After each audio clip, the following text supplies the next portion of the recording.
Varanasi Lok Sabha seat से अपना नामांकन पत्र दाखिल करने से एक दिन पहले प्रधानमंत्री मोदी ने सोमवार शाम 6 किलोमीटर लंबा रोड शो किया। यह रोड शो BHU गेट से शुरू हुआ। इससे पहले पीएम मोदी ने महामना पंडित मदन मोहन मालवीय की प्रतिमा पर माल्यार्पण किया। रोड शो का समापन काशी विश्वनाथ कॉरिडोर पर हुआ, जहां बाद में पीएम मोदी ने काशी विश्वनाथ दर्शन कर उनकी विशेष पूजा की। प्रधानमंत्री नरेंद्र मोदी आज तीसरी बार वाराणसी से नामांकन दाखिल करेंगे। इस दौरान एनडीए में शामिल सभी पार्टियों के लीडर मौजूद रहेंगे। 11 राज्यों के मुख्यमंत्री, 20 केंद्रीय मंत्री, यूपी सरकार के मंत्री और कई सांसद विधायक भी शामिल होंगे। पीएम मोदी दशाश्वमेध घाट पहुंचकर गंगा स्नान और पूजन करेंगे। फिर बाबा काल भैरव के दर्शन कर सीधे कलेक्ट्रेट पहुंचेंगे और नामांकन दाखिल करेंगे। लोकसभा चुनाव 2024 के चौथे चरण की वोटिंग सोमवार 13 मई को पूरी हुई। 10 राज्यों की 96 सीटों पर हुई वोटिंग में 1717 उम्मीदवार की किस्मत का फैसला ईवीएम में बंद हो गया। मतदान का औसत 63.01% रहा। सबसे ज्यादा पश्चिम बंगाल में 76.02% और सबसे कम जम्मू कश्मीर में 36.88% मतदान हुआ। उत्तर प्रदेश के सीएम योगी आदित्यनाथ ने बांदा में जनसभा को संबोधित किया, जहां उन्होंने विरोधियों पर जमकर हमला बोला। साथ ही उन्होंने कहा कि 3 चरणों का चुनाव खत्म हो चुका है, उसमें बीजेपी को पूर्ण बहुमत मिल रहा है। देश में मोदी सरकार इसलिए जरूरी है क्योंकि लोग कहते हैं कि जो राम को लाए हैं हम उनको लाएंगे। ये चुनाव राम भक्त और रामद्रोहियों के बीच है। ईवीएम मशीनों की विश्वसनीयता पर सवाल खड़े करने वाले मध्य प्रदेश के पूर्व मुख्यमंत्री और वरिष्ठ कांग्रेसी नेता दिग्विजय सिंह खुद ही स्ट्रांग रूम की चौकीदारी करने पहुंच गए। गुना में ईवीएम मशीनों की पहरेदारी के लिए दिग्विजय सिंह अचानक स्ट्रांग रूम पहुंच गए।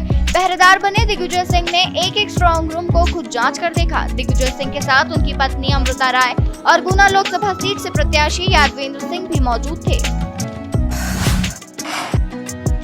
पंजाब में श्री आनंदपुर साहिब में लोकसभा चुनाव को लेकर पार्टियों में चल रही जंग में नया मोड़ आ गया है। साल 2022 की विधानसभा चुनाव में खरड़ से टिकट न मिलने से नाराज होकर कांग्रेस को अलविदा कहकर आम आदमी पार्टी में शामिल हुए पूर्व मंत्री जगमोहन सिंह कंग व उनके बेटे यादविंदर सिंह कंग ने अब आप छोड़कर कांग्रेस में घर वापसी की है।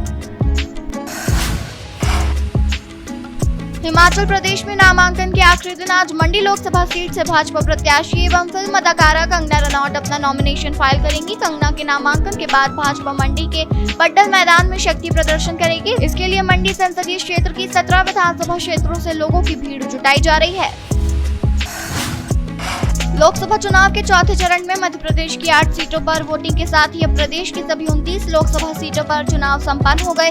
चौथे दौर में सोमवार को इंदौर, उज्जैन, देवास, रतलाम, मंदसौर, धार, खरगोन और खंडवा सीटों पर मतदान हुआ। यहां कुल 74 प्रत्याशियों की किस्मत ईवीएम में कैद हो गई। शाम 6 बजे तक इन सीटों पर वोटिंग का आंकड़ा 71.72% रहा। इंदौर में सबसे कम 60.53% वोट पड़े हैं, जबकि खरगोन में सबसे ज्यादा 75.79% मतदान हुआ है।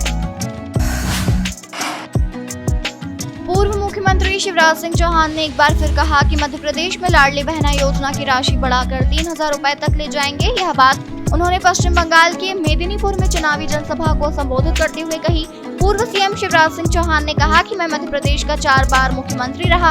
हर कार्यक्रम की शुरुआत बेटे की पूजा करके करता हूँ, क्योंकि बेटियां दुर्गा, लक्ष्मी, सरस्वती हैं। स्थानीय निकाय के चुनाव में बेटियों को 50% आरक्षण दिया। बेटियों की शादी मध्य प्रदेश की सरकार कराएगी।